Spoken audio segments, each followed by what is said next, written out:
Paramount ruler of Ijebuland, Oba Dr. Sikiru Kayode Adetono Ogbagba II, who clocks 88 years today.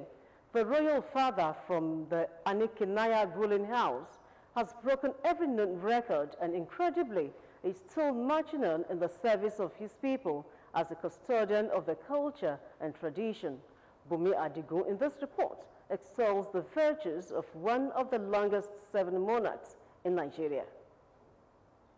The grand old age of 88 years at a time when the life expectancy at birth in the country is put at 61 years, and in particular spending 62 years out of these on the throne as a foremost monarch are both a rare gift from the Almighty Creator, the omnipresent and most compassionate. The Japanese culture, for want of a better expression or analogy, says that 88th birthday of Beju is known as a long life celebration.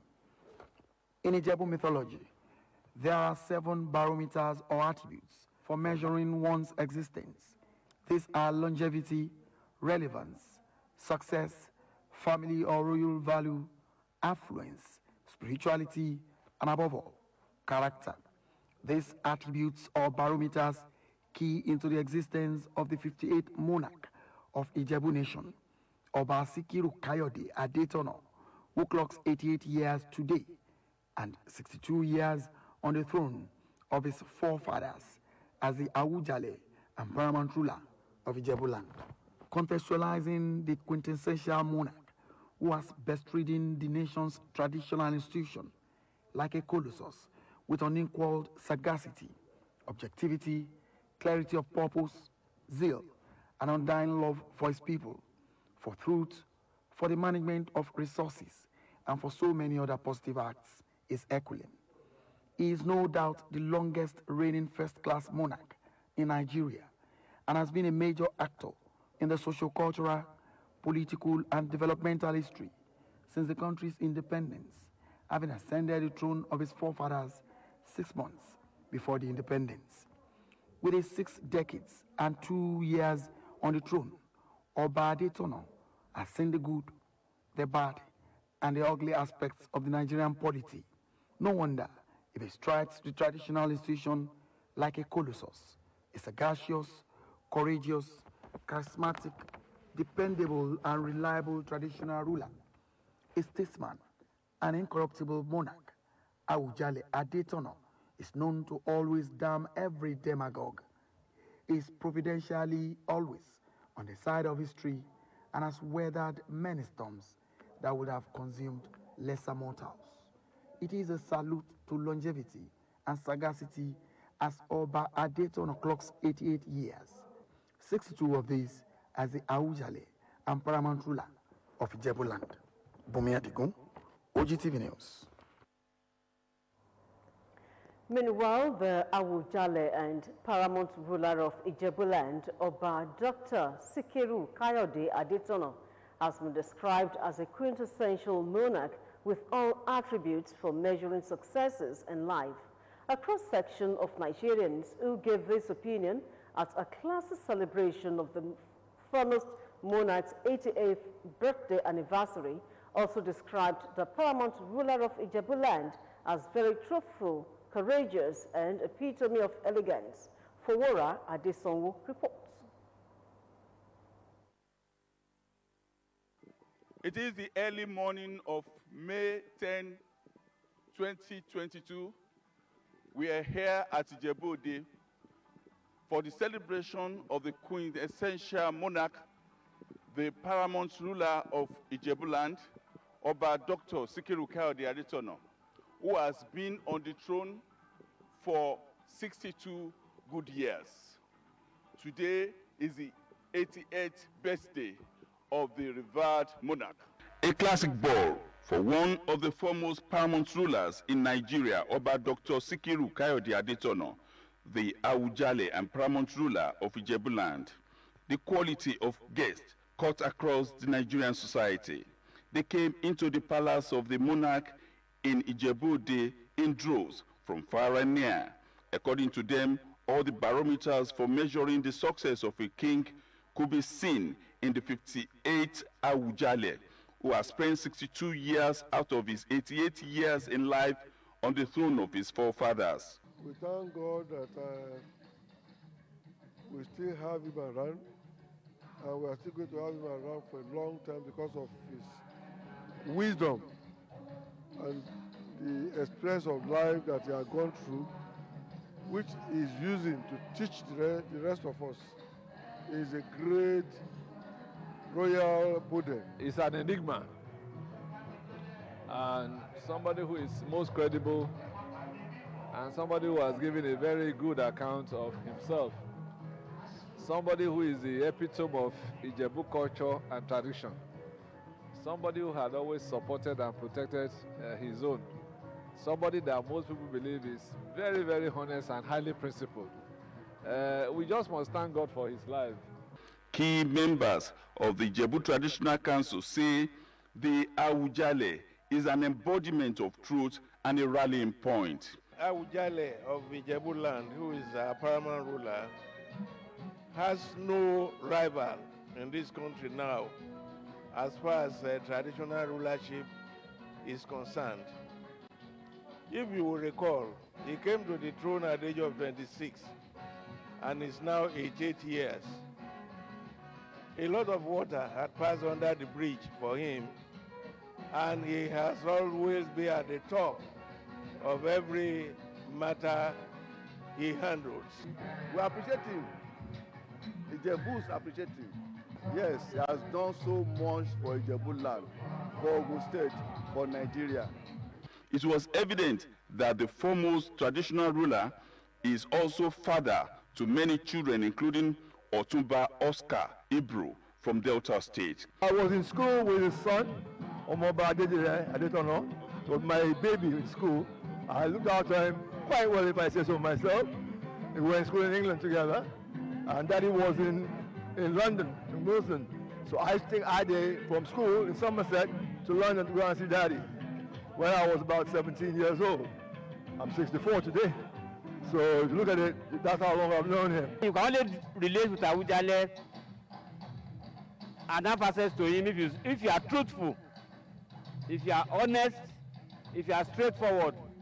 If you are not, he cannot tolerate you. His Royal Majesty, Oba Dr. Alayeluwa S.K. Adetono is a moderate and modest person. He believes in class, not loud, not noise. And from what you have here, you can deduce that. What we expect today is... High points of the ceremony was the prayer session led by the Limeri of Awa, Oba Abib Awubajo, and the Muyegeso of Itele Ijebu, Oba Mufutau Adesoya Kasali, who prayed for more eventful and successful years ahead. Flanked by the Aremon Shegun Oshoba, the Aremon Awujale of Ijebu land, and Otumba Gbenga Daniel, the Obalofion of Ijebu land, the paramount ruler received dignitaries from all walks of life. The chairman of the Council of Otumba in Ijebu land, Otumba Wahab Oshinusi, directed the cutting of the birthday cake. Adefowura Adesonwo, OGTV News. Similarly, the management and staff of the Ministry of Local Government and Chieftaincy Affairs have rejoiced with His Royal Majesty Oba Dr. Sikiru Kayode Adetona Ogbagba II, the Awujale and paramount ruler of Ijebuland, on the occasion of his 80th birthday today, 10th May 2022. A statement by the State Commissioner for Local Government and Chieftaincy Affairs, Honorable Afolabi Afuakwe, says the ministry is a beneficiary of the strong character, value-driven leadership, commitment to excellence in governance, promotion of sanctity of cultural and traditional values, and unparalleled benevolence of the monarch. To him, Kabiyesi's wisdom and sagacity in finding feasible solutions to knotty existential issues are sought from far and near. While celebrating with Oba Adetona, Honorable Afuakwe praised that God continually endow him with strength, sound health, and long life to continue to render selfless and invaluable service to the state and humanity. This is wishing the monarch happy birthday.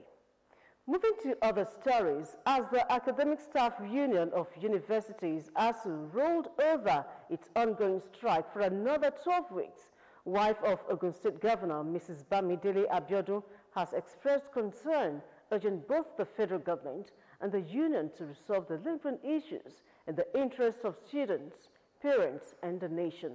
Mrs. Abiodun made this call while receiving the delegates of Vice-Chancellor's spouses and team of Brussels Sports Management Limited in her office in Abeokuta. Adebola Oshomoji reports.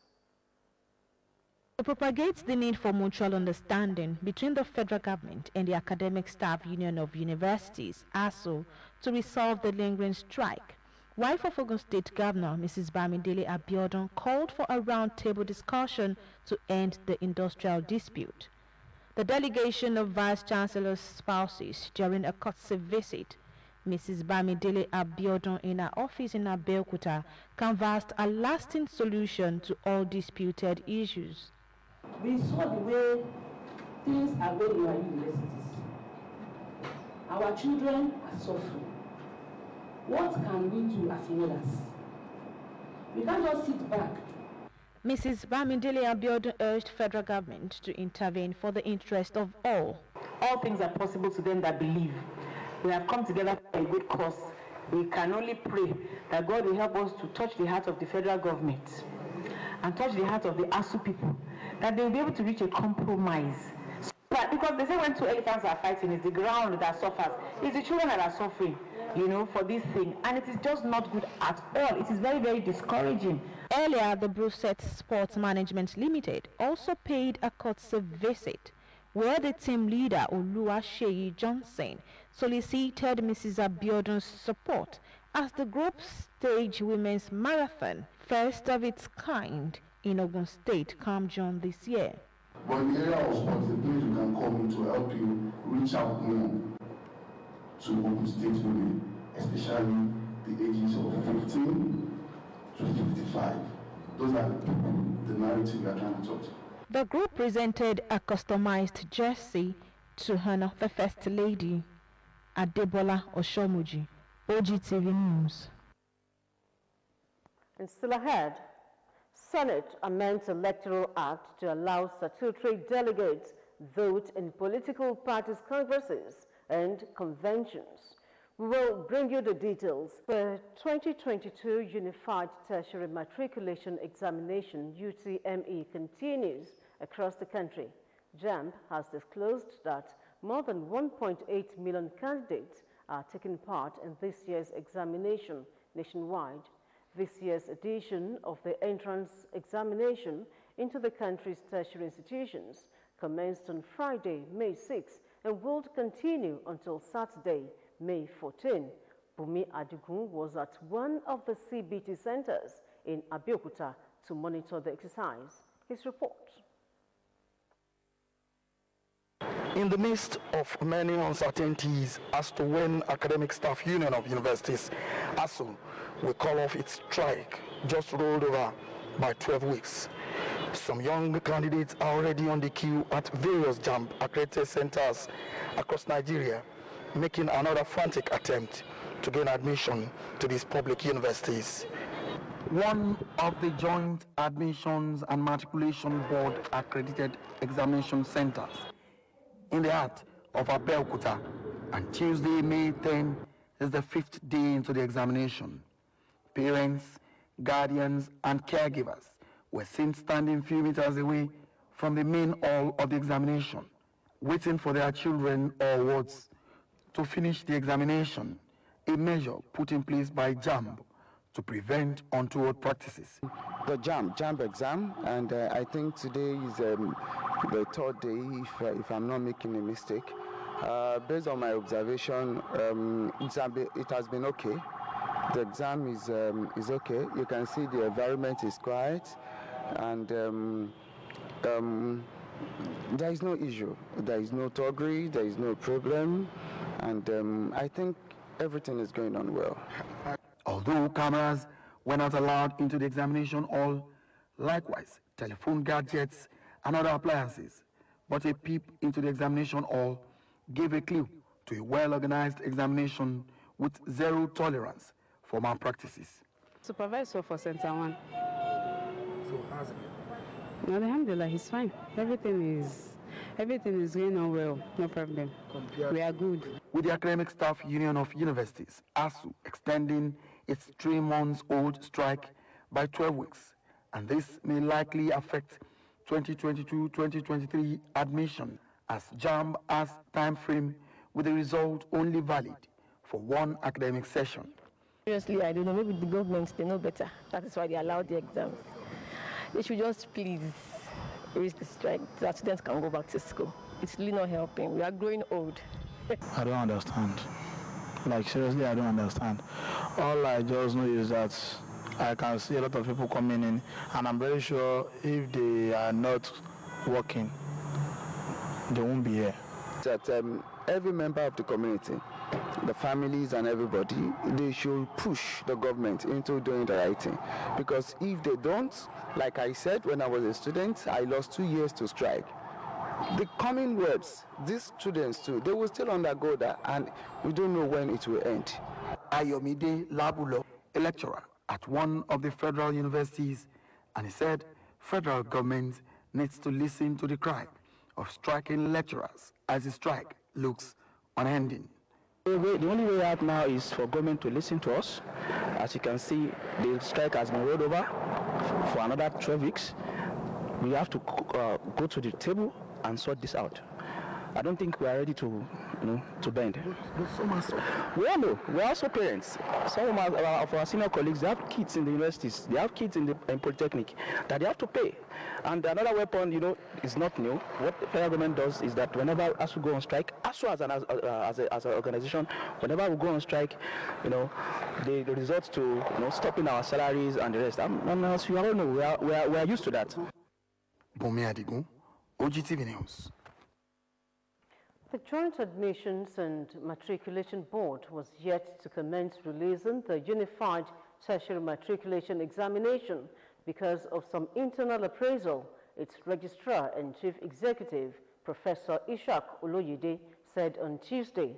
According to him, JAMB wouldn't want to release results because it had asked people to submit reports, particularly of malpractices.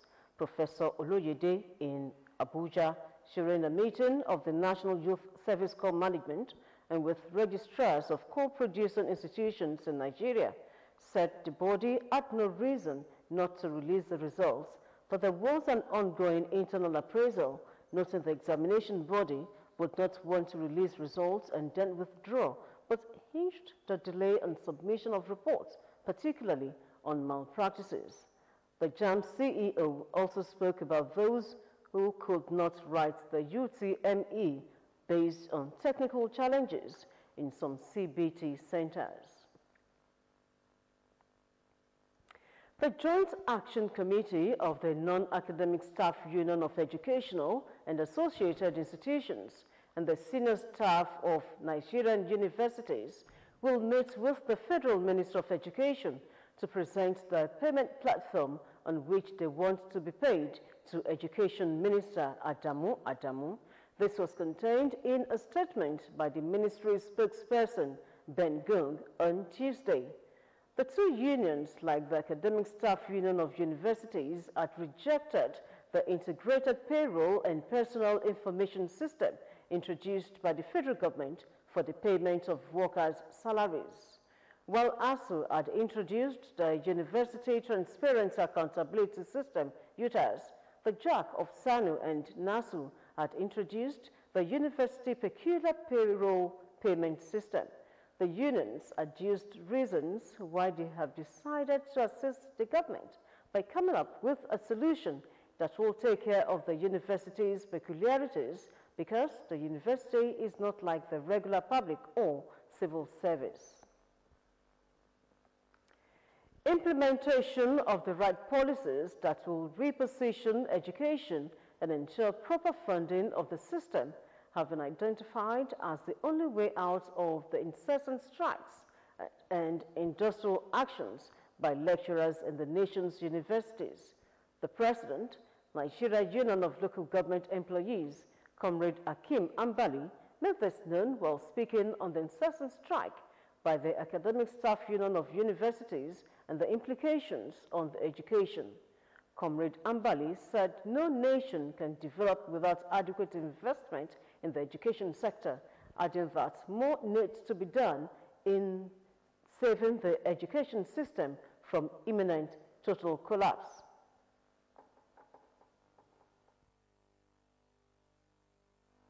How can you, for God's sake, sign an agreement with labor voluntarily without coercion as you come back to breach the agreement? What we have seen is that the other party, which is the employer of labor, approached that negotiation with biasness, with insincerity, and you can't take labor for granted. Strike does not just happen by accident. It will have been after the collective bargaining failed, negotiation has reached a conclusive end, or has been blocked by employer of labor who see themselves as senior partner in collective bargaining against the principle of collective bargaining. Speaking on the call for total autonomy for local governments, the president said the battle will soon be won in the interest of national development. The debate will start by next month at the floor of State House Assembly. We are encouraging all of you, all Nigerians, to come out and join Noge in the struggle for a better Nigeria, a struggle to deepen democracy and also achieve good governance at that level. The most strategic, the most functional, the most relevant system tier of government to Nigerian people is the local government. Once you have a functional local government, you don't need heavy patronage from the state. He revealed that the union is doing a lot to ensure efficient administration at the grassroots level. More government technical colleges are to be facilitated across Yoruba land in Ogun State.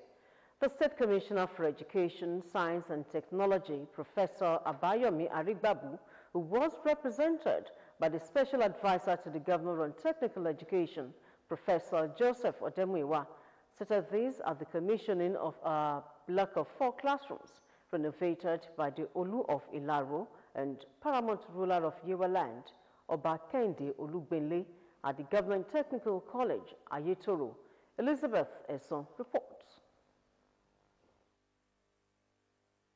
Welcoming the Olu of Ilaro and paramount ruler of Yewa land, Oba Kehinde Gbadewole Olugbenle, were staff and students of Government Technical College, Ayetoro, for the commissioning of a block of 4 classrooms renovated in the college by the monarch. The Chairman, Governing Council, Government Technical College, Ayetoro, Dr. Idris Allison, appreciated the monarch for responding to their clarion call. One of the things that I remember that our paramount ruler mentioned when we went, the first time we visited him, was that with this kind of technical and vocational education, there will be less of youths, just roaming about the streets aimlessly, without any future ambition. Responding, the monarch, Oba Kehinde Olugbenle, stated that the gesture is part of his call to service, not only to Ilaro, but to the whole of Yoruba land. If you look at Ogun West, or let me say Yoruba,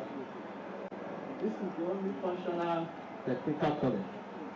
And that was going to inform my judgment that if any of my children in the Kotian want to attend technical college, as of today, apart from the one Papa which falls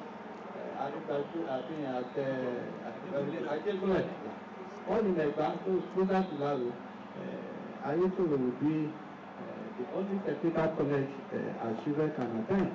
Speaking on behalf of the Commissioner for Education, Science and Technology, Professor Abayomi Arigbabu, the Special Advisor to the Governor on Technical Education, Professor Joseph Odemuyiwa, reiterated the state government's continued efforts at providing enabling environment for vocational and technical education to thrive in the state. We are not limiting ourselves to Ayetoro. We are going to Ilaro. We are going to Imeko, all in Yoruba land.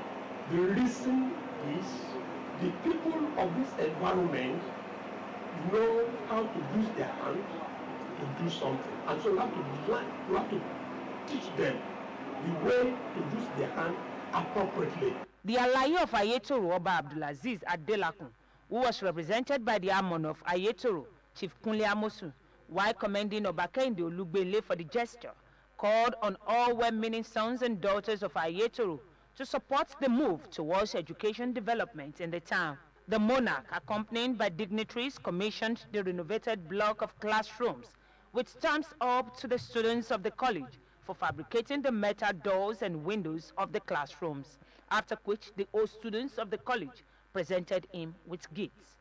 Elizabeth Esson, OGTV News.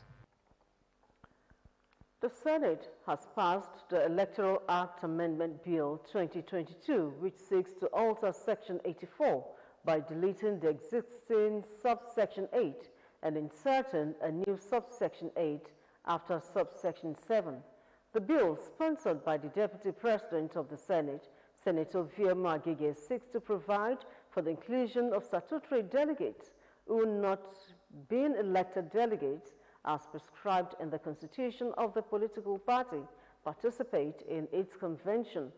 Provision of statutory delegates was omitted in the Electoral Act signed by the President. 84 subsection 8 of the Electoral Act 2022 does not provide for the participation of what is generally known as statutory delegates in the conventions, congresses, or meetings of political parties. Mr. President, this is an unintended error.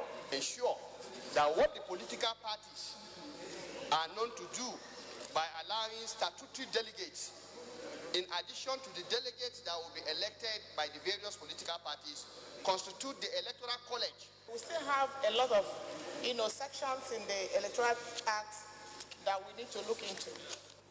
Such an unintended clause has to be amended before the party primaries start in the next 8 days. And therefore, this is an emergency legislation, so to speak. As the June 3rd deadline for the submission of party candidates approaches, the Inter-Party Advisory Council, IPAC, is appealing to INEC for 2 months extension for the conduct of party primaries. The chairman of IPAC, Yagabi Yusuf Sani, made the appeal at a consultative meeting with INEC in Abuja. INEC chairman, Professor Mahmoud Yakubu, however, says the hands of the commission are tied by the new Electoral Act, adding that June 3rd for the submission of candidates remains sacrosanct. Line for the conduct of party primaries and resolution of ensuing conflicts from the present INEC given date of 3rd June 2022 to 9th of July 2022. I hereby reiterate the position of the Commission that there will be no review of the timelines. There are so many interrelated activities that are associated with the timelines which must be carried out. Any review to extend the timelines for one activity will affect other activities and put unnecessary pressure on the political parties and the Commission. The new national chairman of APC and the PDP attended the meeting for the first time. All aspirants to the Ogun State House of Assembly seats in the 2023 general elections have been told that the final date for submission of their forms is Wednesday, 11th of May, 2022. The forms, according to a statement by the party organizing secretary in the state, Yemi Adelani, should be submitted latest by 2 in the afternoon. The statement adds that there will not be any extension for submission as the firms are to get to Abuja by midnight of the same day. The Kaduna State Command of the National Drug Law Enforcement Agency, NDLEA, said its operatives have arrested no fewer than 302 suspected drug traffickers in the first quarter of 2022 in Kaduna. Mr. Umar Adero, commander of NDLEA in the state, disclosed this to newsmen in Kaduna Aderu said the 302 suspected drug traffickers consisted 291 males and 12 females. He listed the drugs seized during the period under review to include cannabis sativa, cocaine, and heroin. It disclosed that out of the 302 suspects, 155 were under counseling, 74 had been charged to court, 22 were convicted, 39 were pending investigations, and 8 had been transferred to sister security agencies. He urged the public to be mindful of suspicious movements of goods in their communities and provide useful information to the agency to enable it to curb the influx and consumption of hard drugs. The Minister of Defense, retired Major General Bashir Magashi, has urged Nigeria Armed Forces to review the Armed Forces law to ensure that they were in tandem with prevailing realities. General Magashi, who stated this at the 4-day defense retreat in Asaba, said the Minister of Defense will continue to provide administrative support and place a premium on defense procurement. He said the retreat in Asaba is necessary to review the operations of the military and tailor them to meet the country's security challenges. The federal government, he noted, had invested heavily on military equipment, but there was still a lot to be done in spite of the successes recorded so far. It therefore tasked participants on deliberations that will produce implementable solutions to the myriads of security challenges facing the nation. Speaking earlier, Chief of Defense Staff General Lucky Irabo said that the 4-day brainstorming event by the top echelon of 7 and retired military officers would help to reshape the military toward fighting future security challenges. General Irabo said the national military strategy was developed to provide a platform upon which joint and respective services doctrines will stand.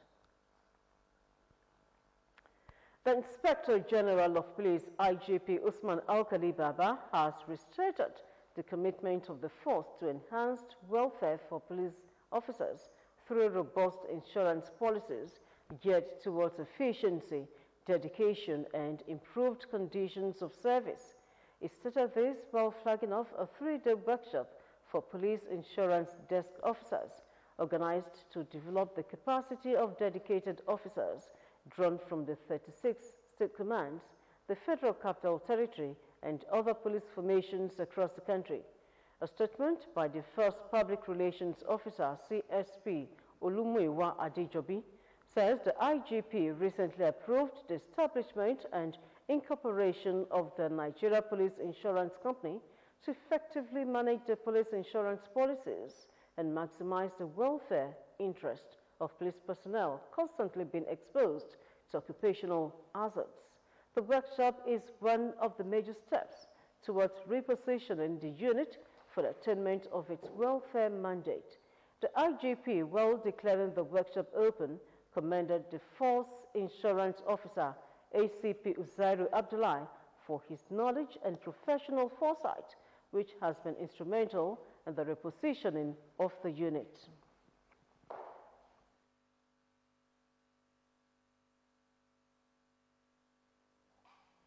It's time to join Okpayemi Adewumi for business news.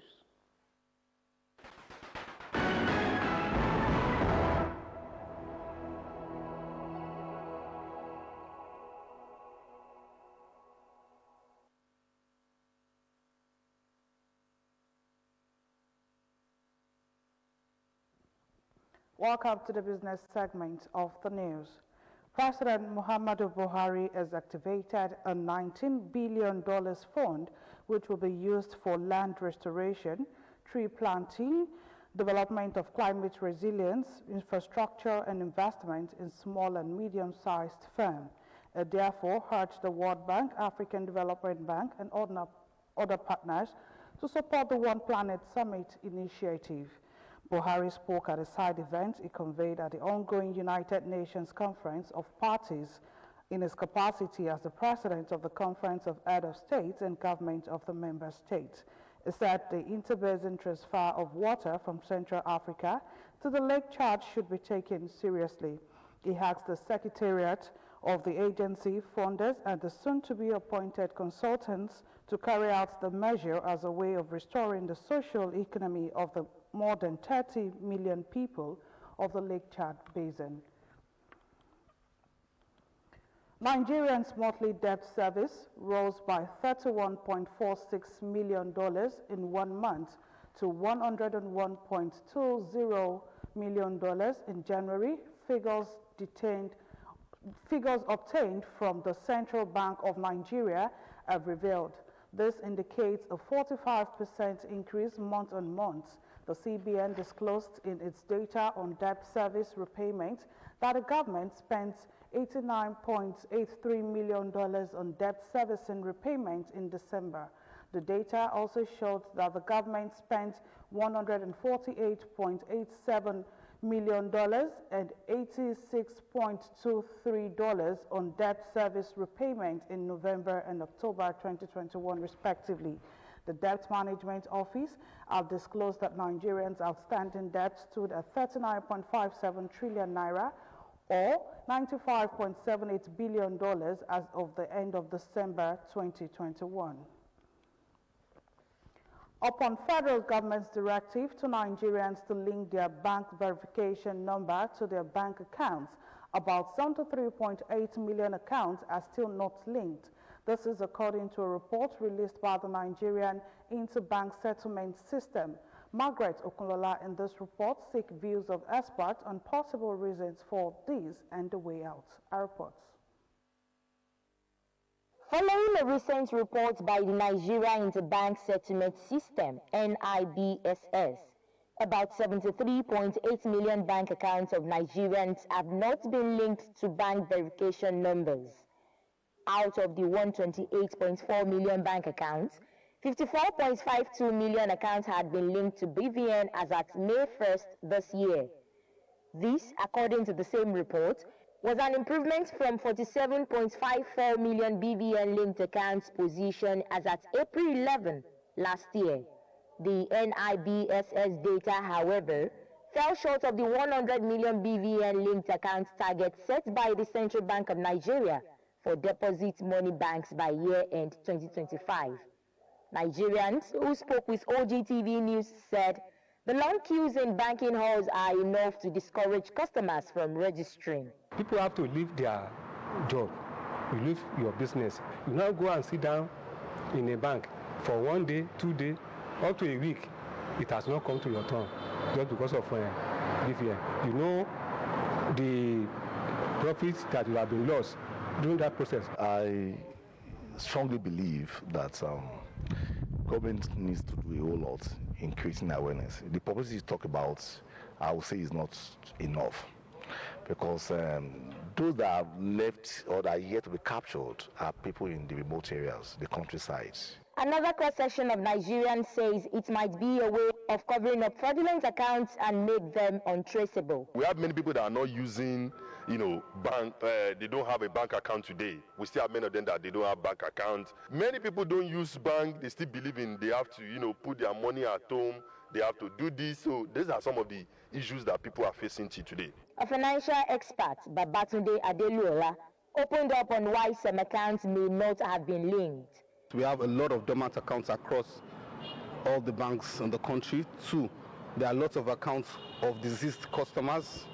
And then 3, we have people who have multiple accounts in different branches, in different banks, where they have linked some of their accounts in Bank A, but have failed to link their accounts in Bank B and have abandoned those accounts. Then we also have delinquent accounts, maybe accounts that were used to take up loans and things like that, and then the people have refused to go and regularize their loans, and they are not willing to link their account. But once they link that account, when they link the BVN to their account, the banks can know that they have a loan and they have to repay the loans, because it's all now, everything is integrated.